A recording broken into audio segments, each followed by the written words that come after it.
अल्हम्दुलिल्लाहि वकफ़ा वस्सलामुन अला इबादिहिल्लज़ीना इस्तफ़ा अम्मा बाद। जैसा कि मैंने इससे पहले गुस्ल के फ़राइज़ को मैंने बताया था, अब मैं मैयत को गुस्ल देने का तरीक़ा बताऊंगा कि मैयत को गुस्ल कैसे दिया जाए, मैयत को गुस्ल किस तरह से दिया जाए। तो सबसे पहले जो हमारे शरीयत के मुताबिक है कि सबसे पहले मैयत को जिस पे लेटाया जाए, जिस तख्ते पर गुस्ल दिया जाए, उस तख्ते को 3 या 5 मरतबा या 7 मरतबा, 3 मरतबा या 5 मरतबा या 7 मरतबा लोहबान की धूनी दी जाए एक, और मैयत को उस पर इस तरह से लेटाया जाए कि वो किबले का रुख हो।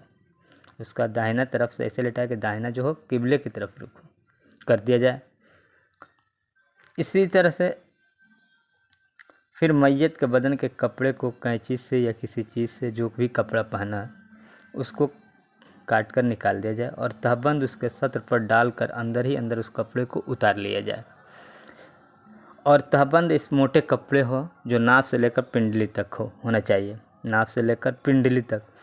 और भीग ऐसा हो कि भीगने के बाद, यानी जब उस पर पानी डाला जाए गीला, बाज़ दफ़ा अपने यहाँ ऐसा होता है कि लोग वाइट सफ़ेद कपड़े डालते हैं जो कि सही नहीं है, पानी उस पर जैसे ही पड़ता है तो बदन नज़र आने लगता है।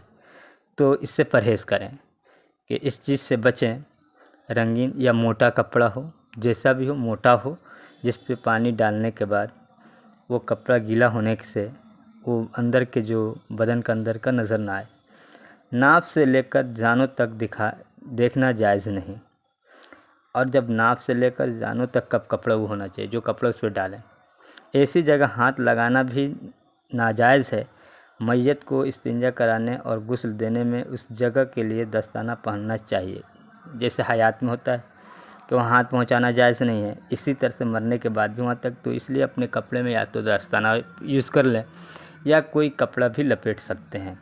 उसके बाद से उसको इस्तिंजा कराएं। गुस्ल करने से पहले बाएं हाथ में दस्ताना पहनकर मिट्टी के 3 या 5 ढेलों से इस्तिंजा कराएं। मिट्टी के 3 या 5 ढेलों से इस्तिंजा कराओ, फिर पानी से पाक कर दे।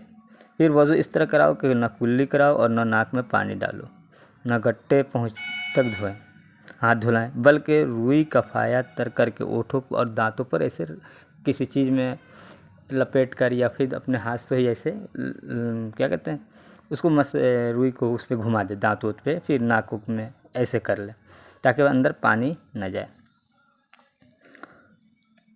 और अगर फिर इसी तरह नाक के दोनों सुराखों को रुई के भाए से साफ़ कर लें। लेकिन अगर गुस्ल की ज़रूरत जनाबत की हालत में मौत हुई हो या फिर ये औरत इंतकाल की वजह जो हैज़ या निफास की हालत में हुआ हो, तो मुंह और नाक में पानी डालना ज़रूरी है। पानी डालकर कपड़े से निकाल लो, पानी हल्का से डालें और फिर वो रुई से या कटन जो भी सूती कपड़े से उस पानी को निकालें। फिर नाक और मुंह कानों में रुई रख दो ताकि वज़ू और गुस्ल कराते वक्त पानी अंदर न जाए। फिर न मुँह धुलाएं, फिर हाथ की उंगलियों के समेत धुलाएं, फिर सर का मसा कराओ, फिर 3 दफ़ा दोनों पैर धोएं। जब वज़ू कर चुके तो सर को और अगर मर्द है तो दाढ़ी को भी खलाल कर दें ताकि वो वहाँ तक पानी पहुँच जाए, साबुन से या और किसी चीज़ से उसको पूरा अच्छी तरह से धुल ले ताकि वो गीला हो जाए।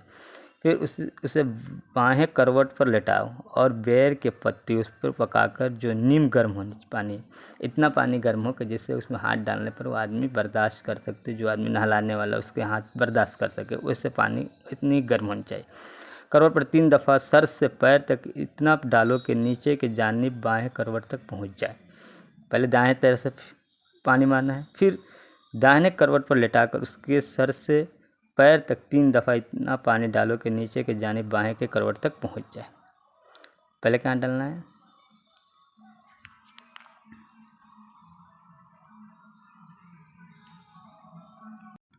फिर मैयत को अपने बदन के टेक लगा ज़रा बैठाने के करीब तक, बैठाए नहीं बल्कि करीब तक उसको ले जाएं और पेट के ऊपर से नीचे की तरफ आहिस्ता आहिस्ता मले, जिससे दबाव से कुछ फुसला पेशाब वगैरह खारिज हो, जैसे सिर्फ उसको पोंछ कर धोएं और वज़ू और गुस्ल दोहराने की कोई ज़रूरत नहीं है। उसके बाद फिर अगर वो निकलता है तो ऐसा ऐसा नहीं कि फिर से वज़ू और गुस्ल कराया जाए, ऐसा नहीं है, उसको धुल दें हो जाएगा। फिर उसके बाएं करवट पर लेटाकर दाएं करवट पर काफूर मलें और पानी सर से पैर तक 3 दफ़ा खूब बहा दो कि नीचे बाएं करवट पर भी खूब तर हो जाए। फिर दूसरा दस्ताना पहनकर सारा बदन किसी कपड़े से खुश करके तन बदन दूसरा बदल दो। ये है आज के वीडियो जो मैयत को गुस्ल दिलाने के बारे में मैंने बताया। इससे कैसे मैयत को गुस्ल दिलाया जाता है ये हमने बताया। और सबसे मेरी रिक्वेस्ट है कि जो मेरे यूट्यूब पे जो नए हैं वो मेरे यूट्यूब को सब्सक्राइब कर रहे हैं। इसी तरह के बातें मिलती रहेंगी, अच्छी बातें हम बताते रहेंगे। और यूट्यूब पर हमारे सब्सक्राइब करें, कमेंट्स करें और लाइक करें।